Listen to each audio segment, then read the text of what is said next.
All right, welcome everybody to another episode of Agile Conversations. I'm excited to be here. As always, my name is Patty. I'm your host. I'm going to share a couple of slides before we get into our conversation with some details about this organization. All right, so this used to be called Scrum Power Hour for those of you that have been around a while.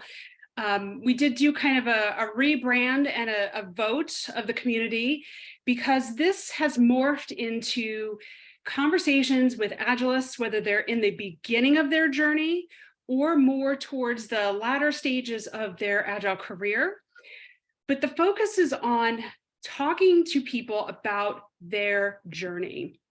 So I want to build a diverse, inclusive community of people. So not just those folks that are LinkedIn famous, the ones that have the huge brands, but those that are starting out, give them a platform to share their story. I want to inspire people, including the folks in attendance here, to overcome their own career obstacles, to take action, to get little nuggets of something that may help you get over your own impediments that you're facing. And I want to give people an opportunity to work on their soft skills. So turning on your camera or introducing yourself or raising your hand and asking a question. These are all things that we need to do as Agile professionals, but sometimes, quite frankly, they are frightening, especially in a group of strangers.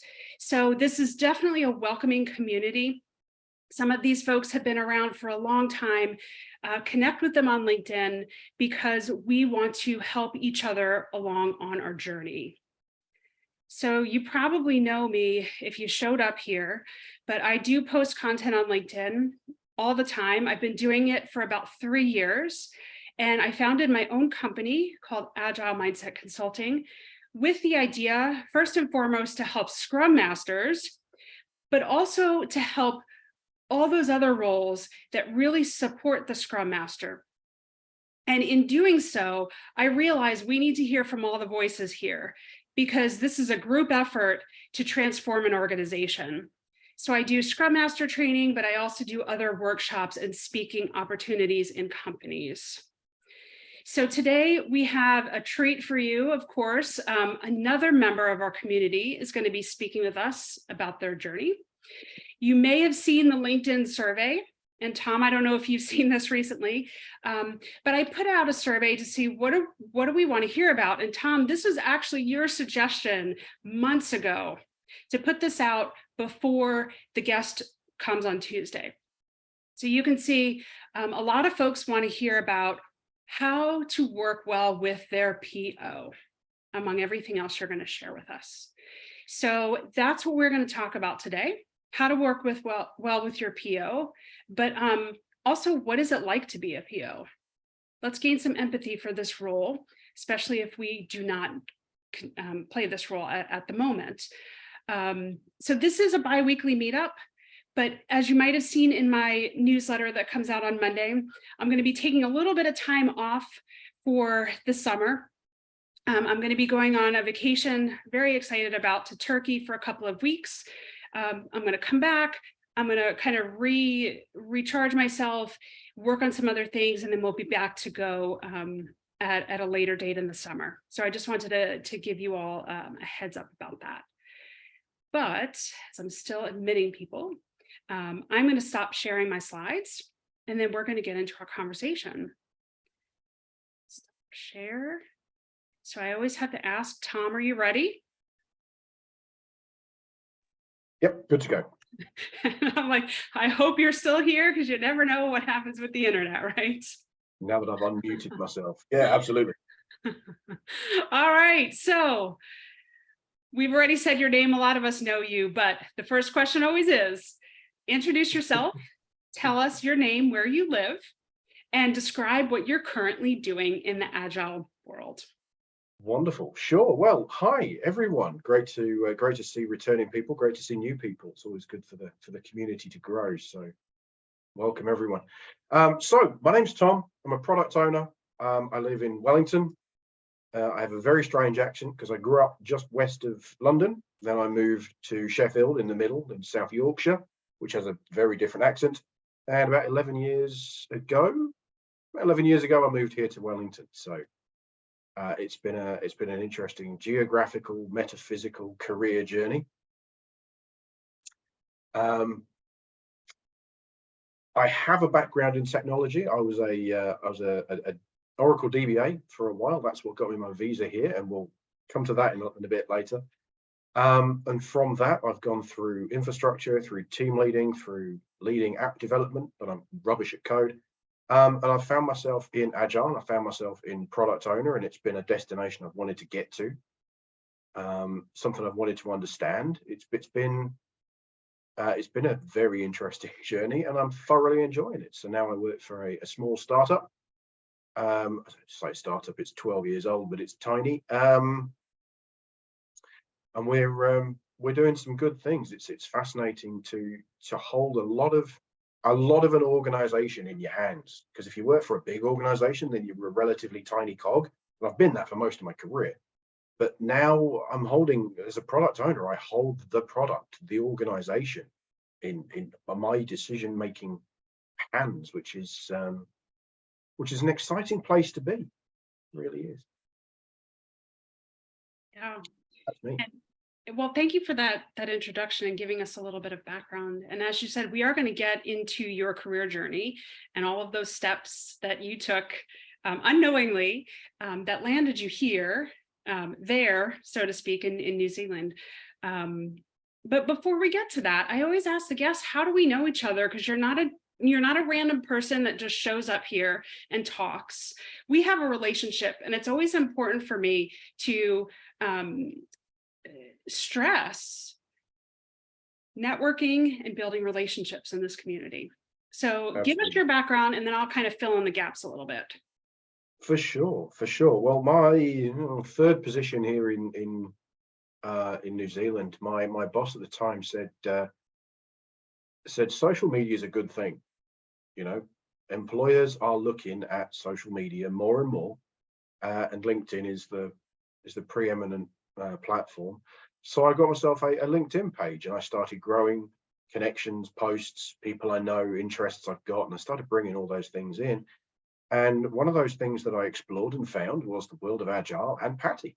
And so because of Patty's efforts in expanding and growing her network out across LinkedIn, that's where I discovered Patty.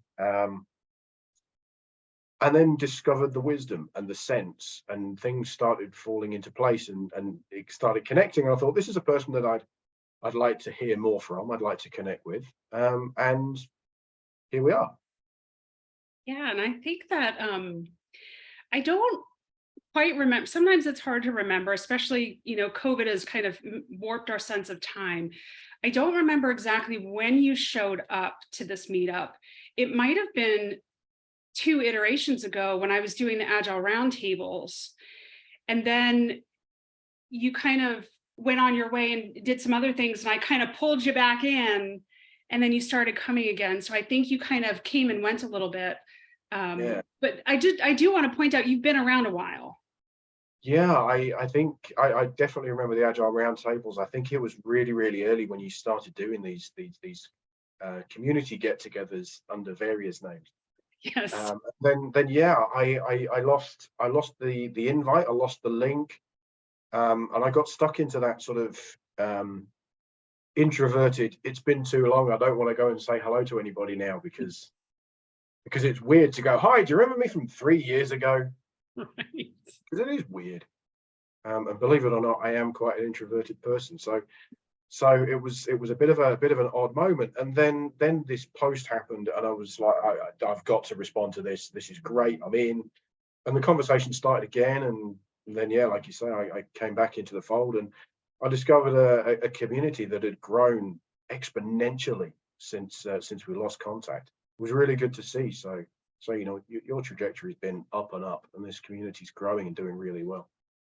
Well, thank you so much. One of the things that made me want to pull you back in was, some of the conversations we had previously, right, on education, because I'm a Mhm. former public school teacher, so we've talked about the state of education, and how we can maybe improve education in order to make children more agile so they grow up to be more agile, right, and show up into our organizations that way to begin with. um, but the other thing that I've noticed about you, which is different than anybody else I've seen, is instead of having like the open to work banner, you have the open to help banner on your LinkedIn little picture. Mhm. Um, I don't know if you made that yourself. I've never seen it before, but that like stood out to me so much because I'm like, there's something here. So can you just tell us maybe Sure. what's that all about? Yeah, it was just a day. Well, I say a day. It was a little while just sort of scrolling through LinkedIn, and I found this random post of this guy, a connection of a connection, posted something and forwarded something, and it just went. I've noticed there's hiring or seeking, but there's nothing for anybody willing to help in any way, shape, or form. And from team leading and growing people and coaching, and I love those aspects. That's so much fun for me. It kind of connected with me in that moment that I really just enjoy helping people. That's it's just a thing. Um, and this guy had posted this thing. It changed his own picture to include that swoop, and then given the little swoop thing, the little yellow mark. It's on my other system somewhere. I may have lost it. I can't remember. But he said, "Look, here's the thing. Make it transparent. Stick it over your own face and use it yourself." And I thought, I will absolutely do that.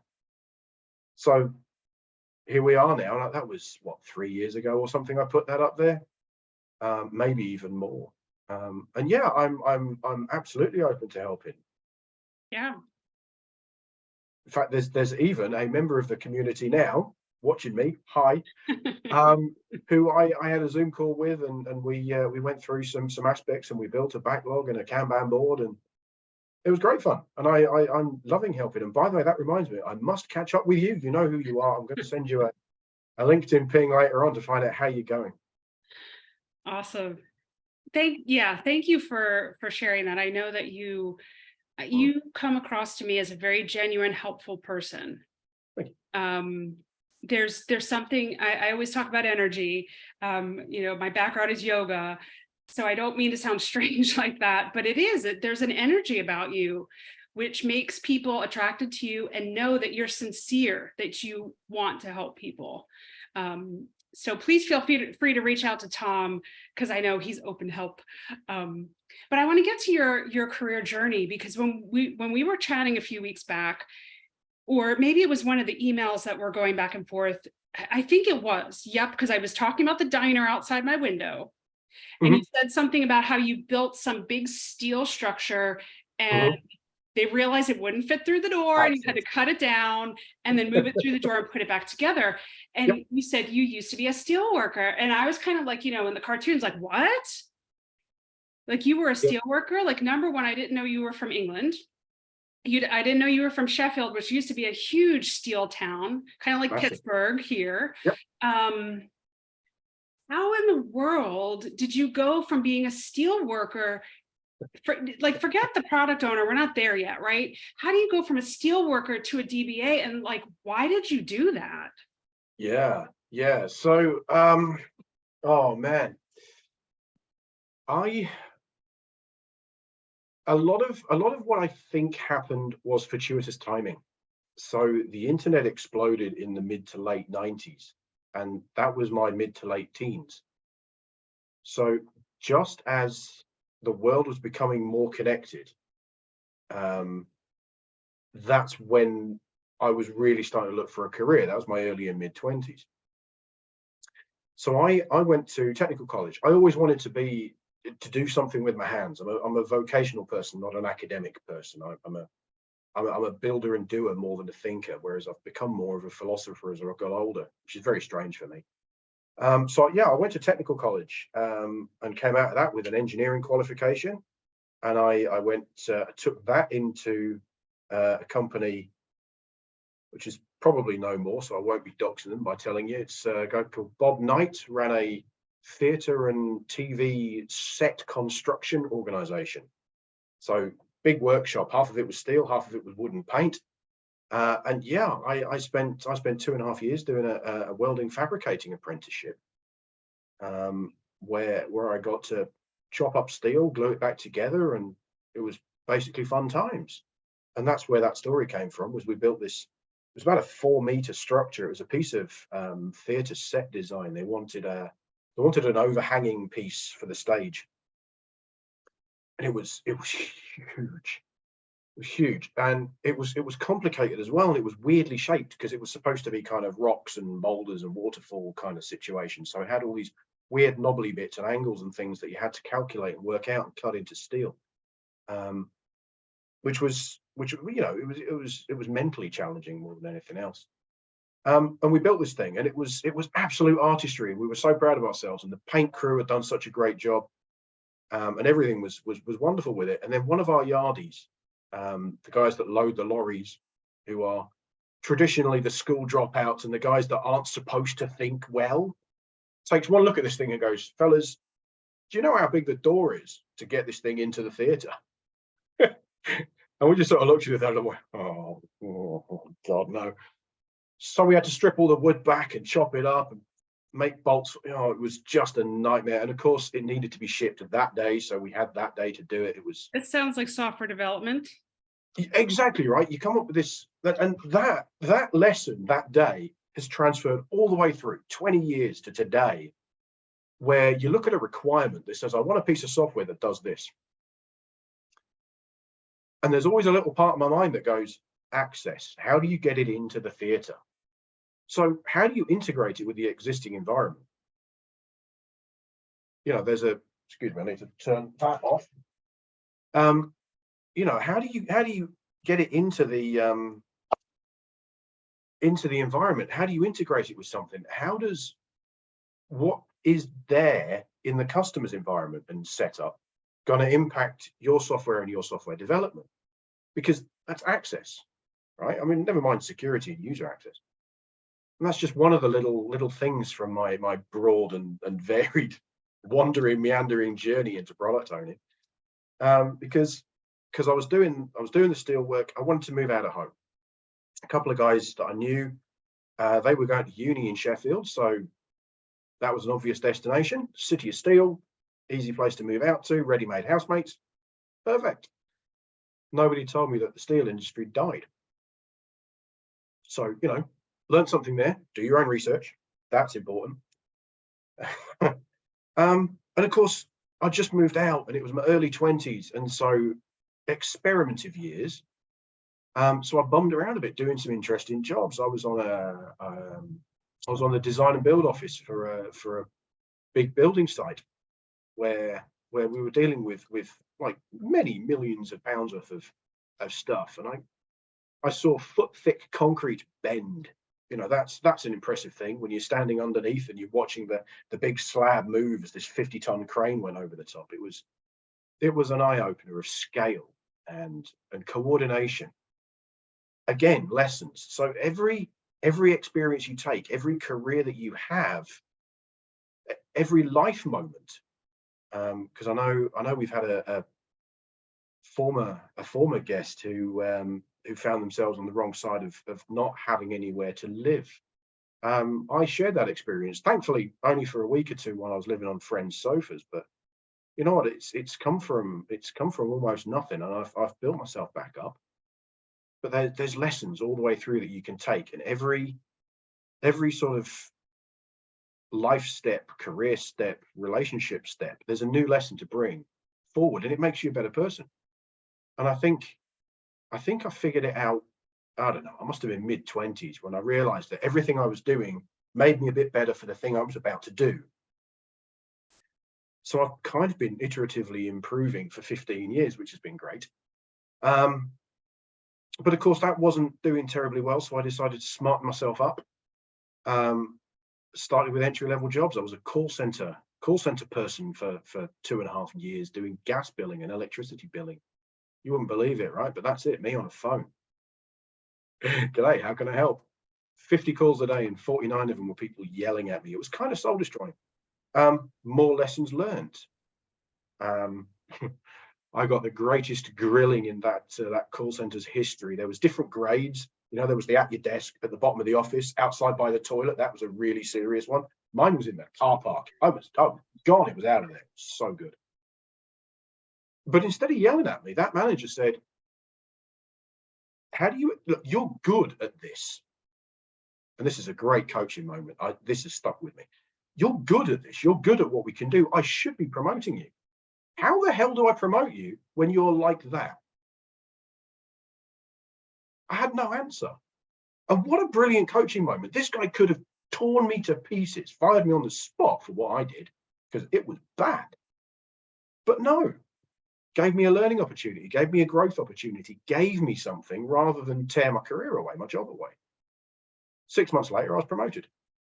You know, and it went from there. And that's where I started my coaching career, and where the realization from you fight to get promotions, fine.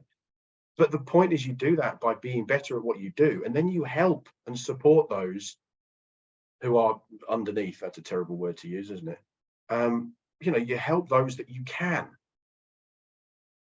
So that happened, bounced around a bit, and I found myself in the peripherals sphere with Fujitsu Siemens, doing screens and mice and keyboards and phones and sort of user almost consumable peripherals.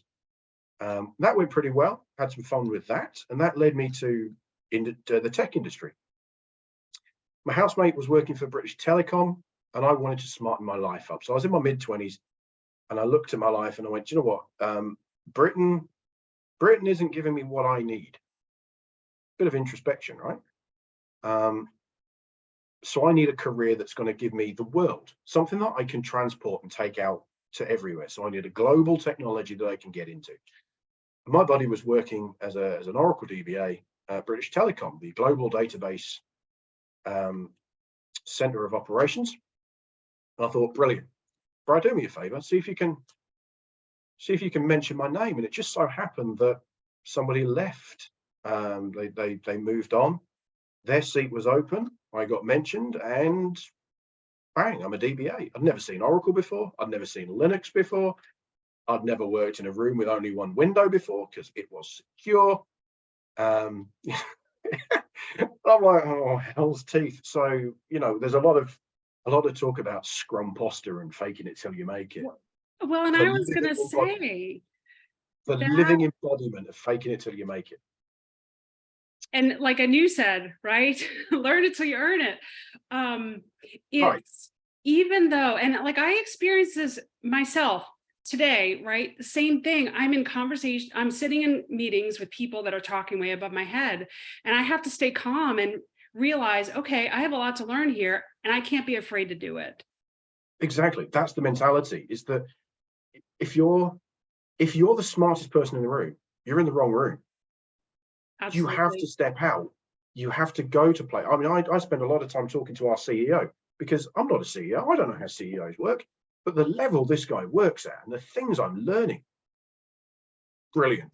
And if there's all these Simon Sinek type quotes that, you know, if you're too comfortable, then you know you're not learning, you're not doing it. You've got to stretch yourself. These kind of quotes, and to a degree, I think that's absolutely right. That you can't ever be comfortable and safe and, you know, secure. You've always got to feel like you're moving, which is often falling over. But that's how walking works. If you don't put that next step in front of you, you fall on your face.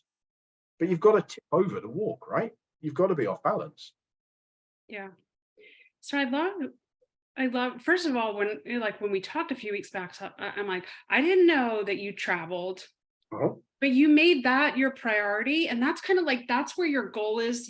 Your goal wasn't to get a product owner job. No. Your goal was, I want to see the world. I want to travel because I want to see where's a better fit for me. So what job can I do that will allow me to do that? Yeah. And then what did you do next? Because I thought this was amazing as well. So yeah, I decided I wanted to get out of the UK. It wasn't a great fit for me. So I'd found myself a career that was transportable, and I decided I'm going to go and explore some of the world and see if I can figure out people, and can I do this? Because it's a big, scary thing to consider moving. I mean, even if you're moving from one effectively Western country to another, like UK to New Zealand, it's same language, same voltage, same everything, right? A couple of friends of mine were looking at 3 months backpacking through the Far East. And they invited me along, which was brilliant. So I was right at the start of my DBA career. So the usual interview question, do you have any holiday books? And you go, yeah, 3 months. Like, what? I have no idea how I got that job. I legitimately don't. I would not have hired me. Zero experience, and you're about to take an entire quarter off. Really? So hell of a recommendation from my housemate. That's all I can say. So we did China, Hong Kong, Macau, Vietnam, Cambodia, Thailand, and home, and it was just the best experience. And yeah, Patty, we were just saying that I nearly bailed out of that as well. That terrified me, that flight. I'm glad you didn't. Oh geez, I am. How would that have changed your trajectory though, right? If you didn't get past that fear, exactly. You wouldn't be here. Precisely. So do it. And there's a great story about that coming up as well. I'll do that when I get to Nevada. I want to keep an eye on our time. Yeah, sorry. We are. Geez, we need to hurry up. So, I throw myself at China for no apparent reason, right? And I'm on the other side of the world. The language is different, the culture is different, the politics are different, the society is different. Every living thing is different. And I can only communicate by smiling and pointing, And then I made a weird discovery that there's like thousands and thousands of people, there's millions of people in these mega cities just going about their day trying to make their life. There's nothing different about these people. They're just people. Yeah, they sound different and they look different and they follow different ideologies and gods and politics and whatever, but they're just people trying to do people things. And humanity became a thing for me, not English people, American people, French people, Brazilian people. And it became all about the people. And I realized then that, you know what, if I can do this in China, I can do this pretty much anywhere in the world. And it gave me this incredible boost of confidence and freedom, knowing that I can step out. The world suddenly got a lot smaller, right? Because before it was just the UK. Now all of a sudden this whole planet is available to me. It's really good. So I booked some more backpacking. I went solo. I did New Zealand and Tasmania, and I did Seattle to San Diego, which was great. And then I met a bloke in San Diego. We were going to go to LA, but we were told that was rubbish. Don't do that. So we went to Las Vegas instead. Why not? And then he phones me up one night and he goes, mate, stop drinking. How the hell does this guy know me so well already? Why? Why the hell should I stop drinking? I'm in Vegas. And he goes, because they won't let you go if you're hungover. I'm like, go where? What the hell are we doing? He's like, 7:30 tomorrow morning, the McDonald's at the other end of the strip. Be there. Why? I get there. This van turns up with a clipboard with like this thick document on it with skydiving written on the top. I'm like, what? Are you kidding me? So when the door opens and the light goes on, you learn something about yourself because you've got two actions, right? If you've even got on the plane at that point, you either freeze or you fall, and you do one of the two. And I'm very proud of myself at that moment because it's tandem, right? So I'm strapped to this guy, like tight. It was weird. And the light went on, the door went open, they shouted go, and I'm grabbing these handles and I'm pulling myself to this door. I'm like, let's go, let's do it. I'm so proud of myself that I realized then fear is fear, but fear can be overcome. And it's the elephant rider analogy. Most of you probably know that one. But in that moment, for that small amount of time, I could ride that elephant straight out of that aircraft. And it was brilliant. It was one of the best things I've ever done. So I learned a lot. And backpacking is a great opportunity for that. You meet people, you do things that you'd never thought I was never planning to go to Vegas. And I certainly wasn't planning to throw myself out of an aeroplane. But you learn so much about yourself and grow and change and take those experiences with you going forward. I decided New Zealand was a place for me. I sent off a CV to an agent and said, look, do I have a chance? Am I hireable? Is it worth me getting on a plane? This guy phoned me up a week later and went, yeah, when you land in Wellington, I've got a job for you. Well, damn, I'm going. Take a chance, throw your bait out and see what you might land. Because if you don't take the chance, you're never going to get it. And, say yes to weird things from time to time, because throw yourself at a planet. Why not? Let's see what happens. And that's just amazing. Because I always talk, I've been talking for years. I want to move somewhere else. It's scary. And I know a number of people on this call have done it, right? People that we've had conversations with, Rinchin and Anu and some other folks. I don't know. It's like my final frontier. It's my final frontier. So I'm so inspired by the fact that you did this. Which is why when I heard you talking about this, I'm like, you've got to talk about this on this call. Because the world has opened up in a way. And I guess some of the things that I tell myself is, well, how am I going to get a job in another country? Don't they hire their own citizens first? Maybe. But to your point, you just called up the recruiters and they're like, yeah, we got a job for you. And then they make it work, right? Whatever the paperwork is, the documentation, the visa, whatever, they made it work. So it's inspiring. It's not that hard, right? And if it doesn't happen, it's not the right time.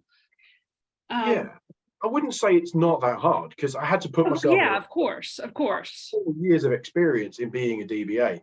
Took a bit of learning. Right. You've put yourself in the right place. Luck doesn't happen, but making or taking an opportunity, put yourself in the right place. Give yourself that chance.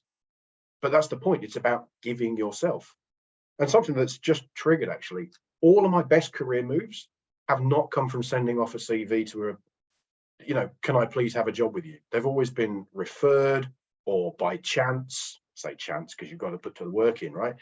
Or it's always been one of these things. I had my one of my interviews was on a golf course. And I think I got the job on the first tee when the hiring manager's club broke and his head went further than his ball. Like, how do these things happen? I mean, there's so many people that are looking at it like a process. Like you do your CV, you make your CV shine. Right. You've got to do this. You've got to do this. You've got to do this. You've got to say yes to something. Go and have a bit of fun and see what happens.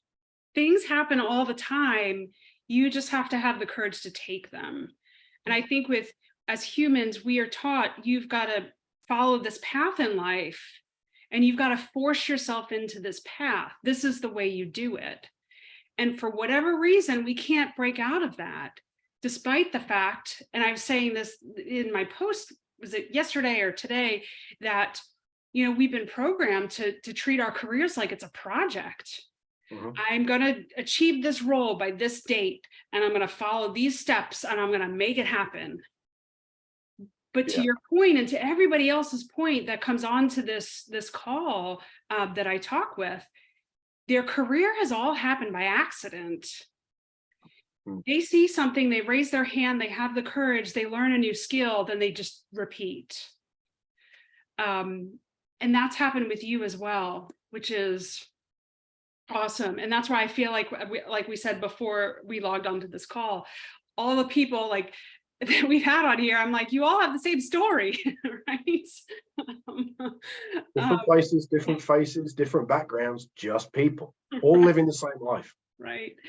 Well, this is where I wanted to pull in Rinchin, because just, remind me if I forgot this, but Tom, when Rinchin was speaking, you asked, how do you navigate the cultural differences? Because you've had challenges with being too direct, coming across a certain way, dealing with cultures that are not quite so direct. You brought this up. So I wanted to ask, how did you navigate that? And what have you learned from it? Oh, Jesus. The hard way, I think, is the answer to that question. How did I navigate it? So I think one of my little hidden talents is the ability to replay a situation, take myself out of it, just take that step back for perspective, which I think is a key thing in so many aspects of our lives. And when you come out of that meeting and you go, that was half an hour wasted, what a moron. No, really, this is just a person. And they're trying their best, they genuinely are. And what you're feeling is a disconnect. And so, in the moment, yes, you're grumpy. That's fine. That's human. Accept that, move on. But take it back a step. And you've got to kind of realize, well, they were talking all in this area and I was talking all in this area. And that's not because we're doing different jobs, because we're like the two roles are right next to each other. It's because we've got a cultural difference. And so how do I put myself over there? Or how do I help them see my perspective? Because it's all about communication with people. So what I've learned is to first forgive myself, because I'm going to behave like I'm going to behave. I'm sorry, I'm an emotional creature. I'm human. But also, second, to then analyze it. You've got to take it back, cool down, look at it, fresh light. Tomorrow, think about it in the shower or whatever. Loads of great thinking happens in the shower. And just kind of try and understand. Such a creative time. I don't know why. Just kind of understand, wait a minute, they kept asking this question and they kept returning to that point. And this is what they needed to understand.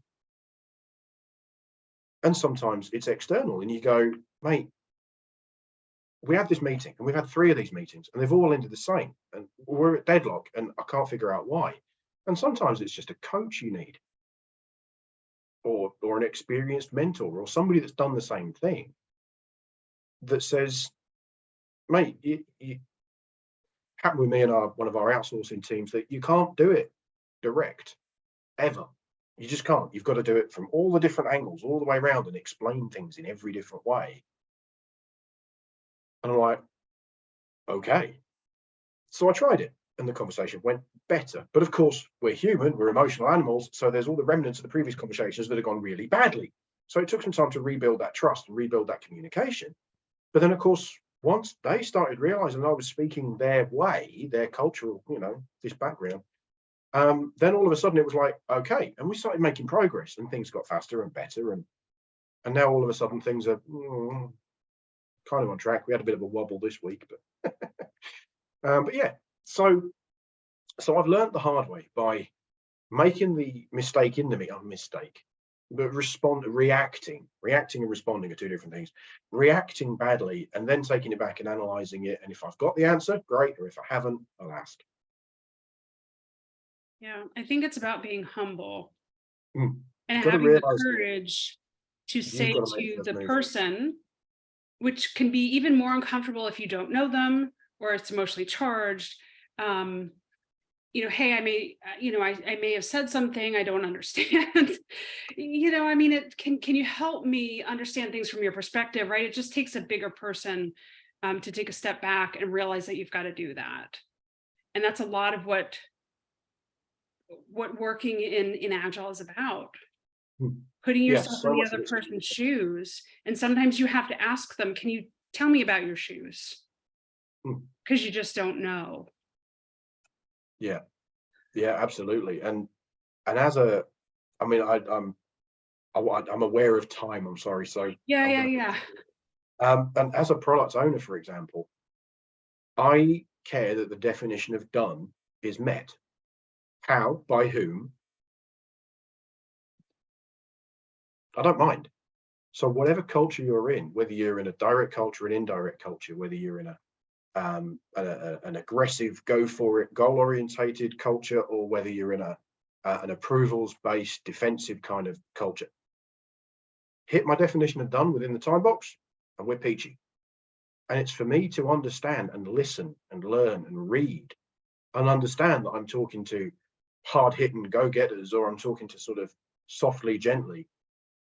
Okay, at the end of the day, my definition of done is achieved. I'm happy with that. That's great. But I still need to know how to communicate with both parties. Yeah. And like you said, that's just trial and error. Experience, and coaching. Professional coaches are super expensive. But get to know somebody at the office with a lot of grey hair mate, how do you approach this? You've done this before. You know, I had a bunch of people while I was working at Department of Internal Affairs. There was 2 or 3 guys I relied on regularly. You know, and they were super helpful fellas, really had, and they'd seen so many things from so many aspects. Make a friend, reach out and ask for help. Yeah. And sometimes that's the hardest part. Mhm. Most times that's what stops us. Yeah, you have So, to realize that you're not perfect, yeah. right? And, you know, as much as we want to, there's this business culture, this career culture of only the best succeed. Rubbish. Those who improve the most succeed. Those who do the most work on themselves succeed. Let me write that down. You know, because I always make a LinkedIn graphic and I put a quote on it. So say this again. That those who are perfect succeed is rubbish. Those who improve the most succeed. Those who work on themselves. Because ultimately that's what it's about, is self-improvement, or just improvement in general. That's the whole agile mindset. That's why we're here. That's the one thing that all of us, no matter our background or aspirations or experiences in agile, have together, is this mindset of improvement. Is whether you're working on the product or yourself or whatever, it's about making tomorrow better than today. Do that, you can't go wrong. All right, I know that we didn't get through like all of Oh, our no, no, talking no. points and questions. Maybe somebody will ask about this, but I do want to throw it out to the audience. I know everybody wants to know how to work with their product owner better, so hopefully Yeah. somebody will give you an opportunity when they ask that question. Geez, yeah, there's that one. There's 2 big talking points and like 2 minutes to do it. So how to work with your PO, right? The condensed version, because I tend to get rabbit holed. Your PO is interested in the most valuable thing that this sprint can provide. That's it, right? Be clear with the benefits. Be clear with the compromises that you're going to have to make. Make a case. Think like a lawyer, and just go, look, this is the evidence that we have.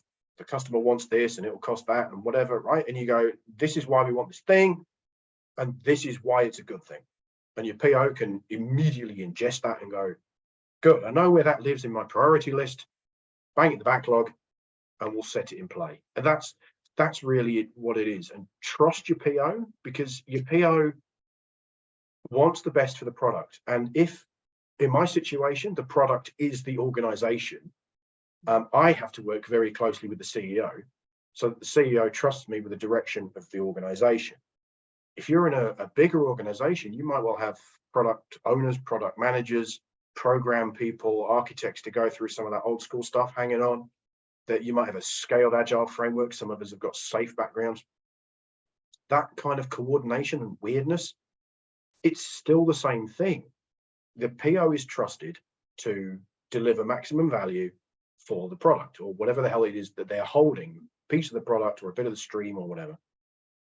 Be clear in costs and benefits is what it kind of comes down to, I think. And just have faith that while this person might look different, be different, sound different, eat different, they're a person trying to do their best. And their best is to be the best product owner they can be. Trust them with it. Yeah, yeah, that's great advice. I always look at it, you know, sometimes,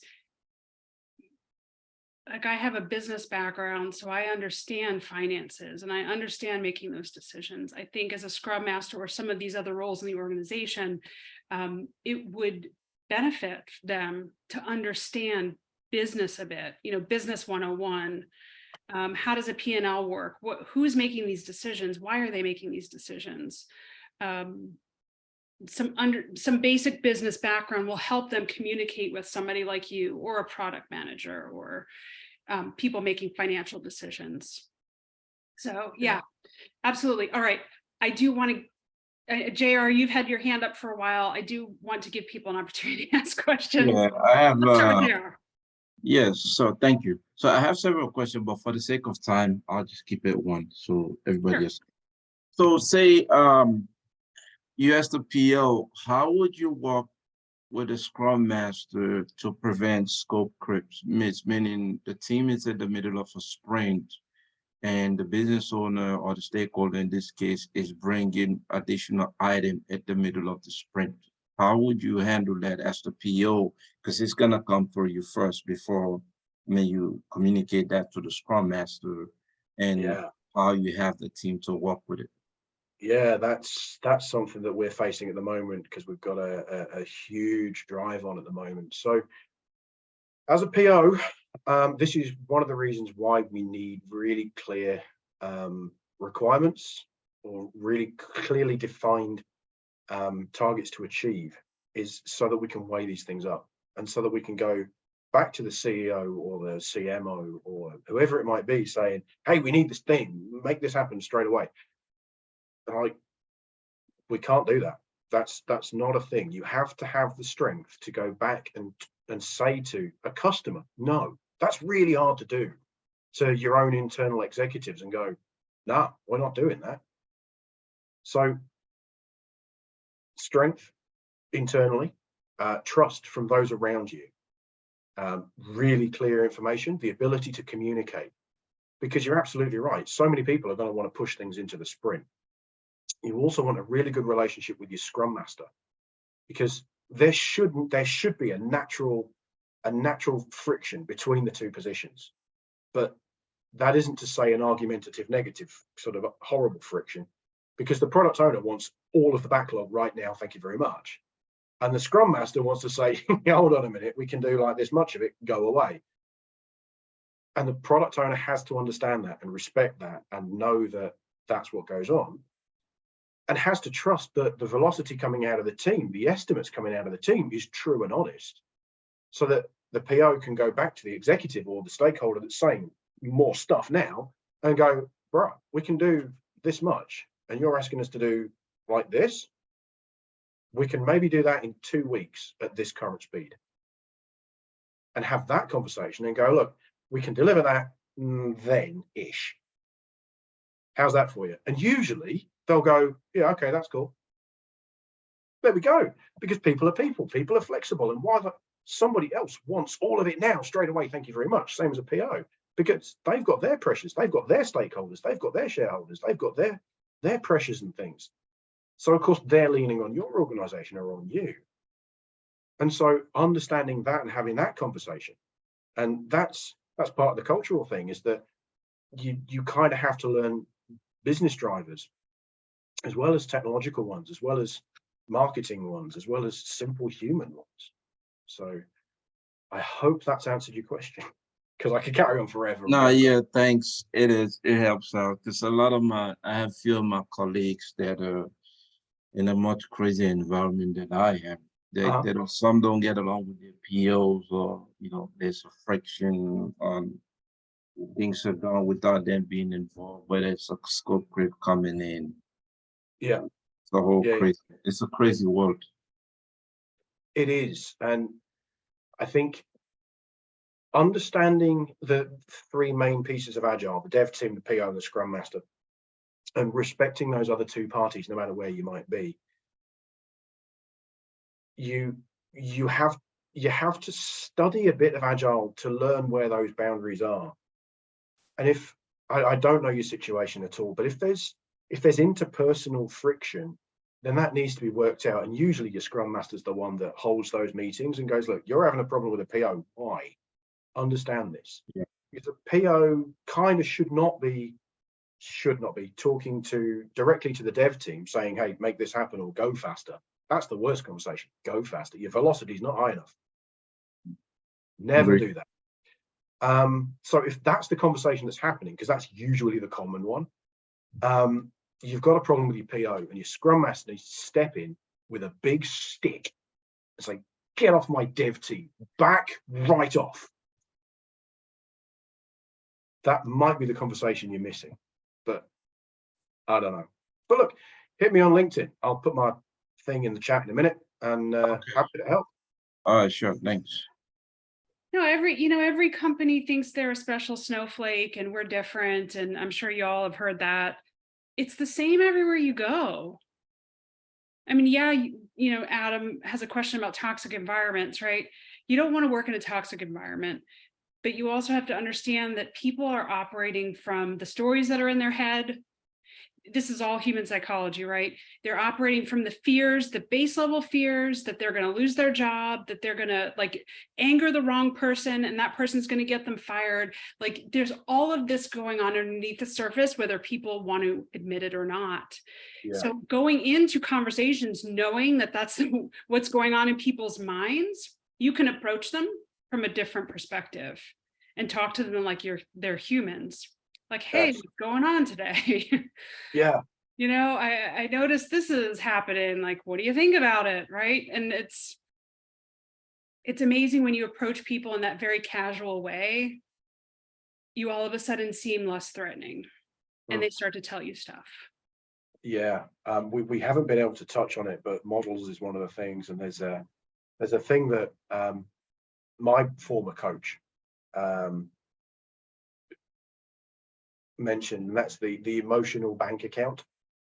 And if every morning you go in and you say hi and good morning and how are the kids and what's going on, then that one time you need to, you can go and yell at that person because you've built up enough positive that even if you hammer them, you still look, it was that, and they will then understand and forgive rather than withdraw and whatever. But yeah, do that one. But Adam's question, that's a really good one. Mentality that's most toxic. I think the most successful mentalities are trust and respect, I think. Because if you respect the person you're working with and trust them to do what they do and know that they come to work to do good work,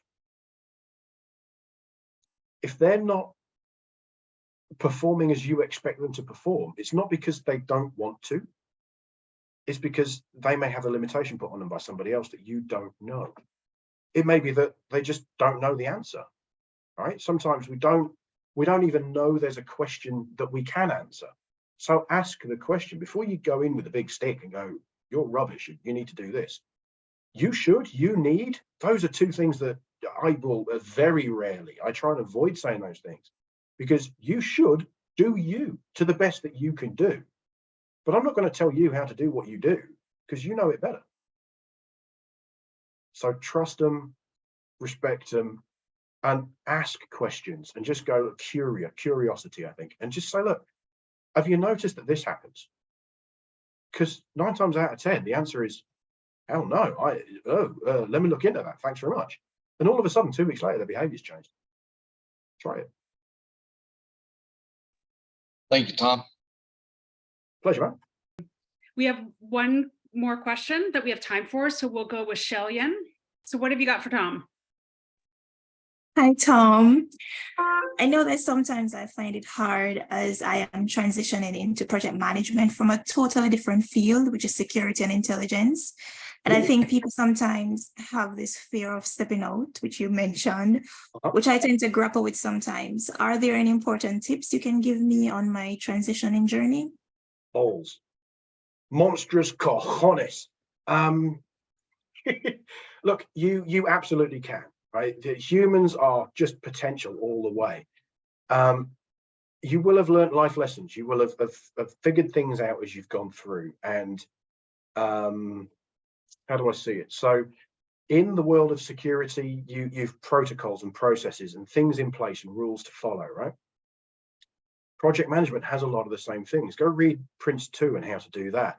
It's all about, there are 7 principles and 7 other things. It's been a while since I read the guide.